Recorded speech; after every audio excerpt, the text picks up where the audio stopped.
মার্কিন president Donald ট্রাম্পের দ্বিতীয় দফায় হোয়াইট হাউসে এই প্রত্যাবর্তন নিয়ে আওয়ামী লীগের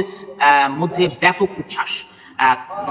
তো ডোনাল্ড ট্রাম্প দ্বিতীয় দফায় নির্বাচিত হওয়ার কারণে আওয়ামী লীগের এই উচ্ছ্বাসের পেছনের মূল কারণ কি? ধন্যবাদ। প্রথমে আমি দ্বিতীয়বারের মতো আমেরিকার প্রেসিডেন্ট নির্বাচনে ডোনাল্ড জে ট্রাম্প উনি নির্বাচিত হয়েছেন এবং উনি নিরঙ্কুশ বিজয় অর্জন করেছেন, সিনেটও পেয়েছেন এবং ওনার যে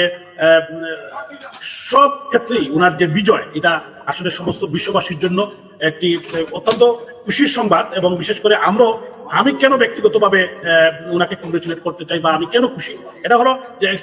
ডোনাল্ড ট্রাম্প একটি কথা বলেছেন যে আমি যুদ্ধ চাই না, সমস্ত বিশ্ববাসীকে একটি মেসেজ দিয়েছেন এবং আমেরিকাবাসীকে একটি মেসেজ দিয়েছেন, যে কারণে এই নিরঙ্কুশ বিজয় অর্জন করেছেন উনি, যেটা হলো যে উনি যুদ্ধ চান না। বিশেষ করে বাংলাদেশের মানুষ যে আজকে উচ্ছ্বাস, শুধু আওয়ামী লীগের নেতা কর্মী নয়, সমস্ত বাংলাদেশের যারা মুক্তকামী মানুষ, যারা গণতন্ত্রে বিশ্বাস করেন, তারা আপনারা দেখেছেন কিছুদিন পূর্বে নির্বাচনী ক্যাম্পেইনে উনি একটি ওনার ব্যক্তিগত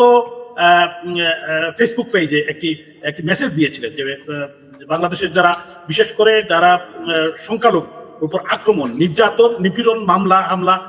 এটা এবং বাংলাদেশের যে বিশৃঙ্খল বর্তমান পরিস্থিতি, এটা নিয়ে উনি কথা বলেছিলেন এবং বলেছিলেন যে জো বাইডেন এবং তার সরকার যেভাবে বাংলাদেশের রাজনীতি ইন্টারফেয়ারিং করছে, ডক্টর ইউনূসকে এবং তার রেজিমকে জোর করে বাংলাদেশের বর্তমান প্রধানমন্ত্রী, নির্বাচিত প্রধানমন্ত্রী রাষ্ট্রনায়ক শেখ হাসিনা এবং ওনার ক্যাবিনেট এবং ওনার যে পার্লামেন্ট সহ আজকে বাংলাদেশকে একটি মরণপুরী বানিয়ে দিয়েছে। গতকালকে দেখেছেন